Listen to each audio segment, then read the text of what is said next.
মাছ তো অনেকভাবেই ভুনা করি, কিন্তু একবার এই হায়দ্রাবাদি স্টাইলে ভুনা করে দেখতে পারেন। এটা খেতে কিন্তু অসম্ভব মজাদার হয়। আর আমার কাছে মনে হয়েছে মাছ ভুনার জন্য এটাই সবচেয়ে বেস্ট রেসিপি।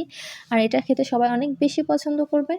এটা করার জন্য এখানে আমি বড় ৩ পিস রুই মাছের পিস নিয়ে নিয়েছি, খুব ভালোভাবে পরিষ্কার করে ধুয়ে।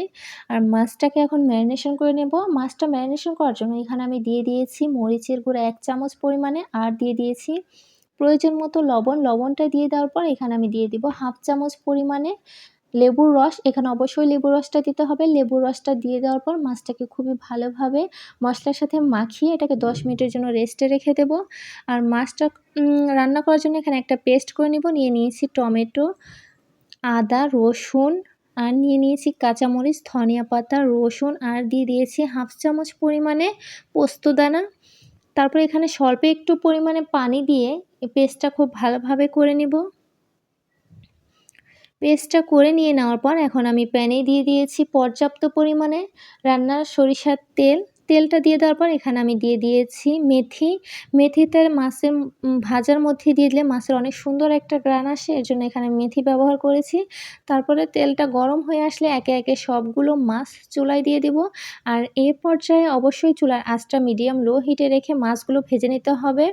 চুলার হাই হিটে মাছটা ভেজে নিলে ভিতরে ভালোভাবে ভাজাও হবে না, আর মাছের উপরের অংশটা পুড়ে যাবে।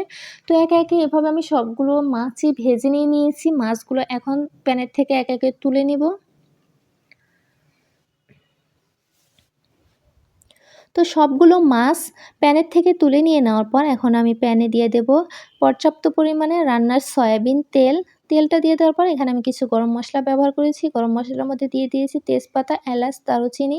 তারপর এখানে একটা বড় সাইজের পেঁয়াজ চপড করে কেটে নিয়েছি। পেঁয়াজটাকে আমি ততক্ষণ পর্যন্ত ভাজতে থাকবো যতক্ষণ পর্যন্ত এর ভেতরের পানিটা ভালোভাবে না শুকিয়ে যায়। তো পেঁয়াজটাকে খুব ভালোভাবে ভেজে নিয়ে নেওয়ার পর তারপরে এখানে আমি দিয়ে দিয়েছি মরিচের গুঁড়া। মরিচের গুঁড়াটা দিয়ে দেবো তেলের মধ্যে, যেন এটার মাছের ভুনার কালারটা অনেক সুন্দর আসে। তারপর দিয়েছি হলুদের গুঁড়া, ধনিয়া গুঁড়া, জিরার গুঁড়া, সামান্য পরিমাণে গরম মশলা। মশলাগুলো একটু তেলের সাথে ভালোভাবে ভেজে নিলে মাছের অনেক সুন্দর একটা কালার আসে।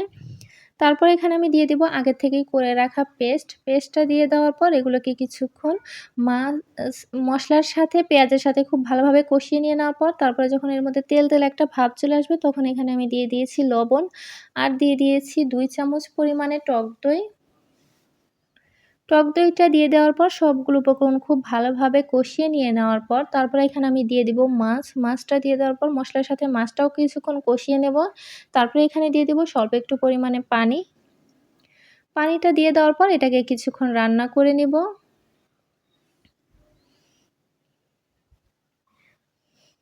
তো এটাকে কিছুক্ষণ রান্না করে নেওয়ার পর যখন এর মধ্যে তেল একটা ভাব চলে আসবে তখন আমি দিয়ে দিব কয়েক পিস আস্ত কাঁচামরিচ, আর দিয়ে দিব সামান্য পরিমাণে ধনিয়া পাতা, আর দিয়ে দিব রোস্টেড জিরা। তো হয়ে গেল আমার মাছ ভুনা রেসিপি রেডি। ধন্যবাদ সবাইকে আমার ভিডিওটি দেখার জন্য। যদি ভালো লেগে থাকে তাহলে অবশ্যই লাইক, কমেন্ট, শেয়ার।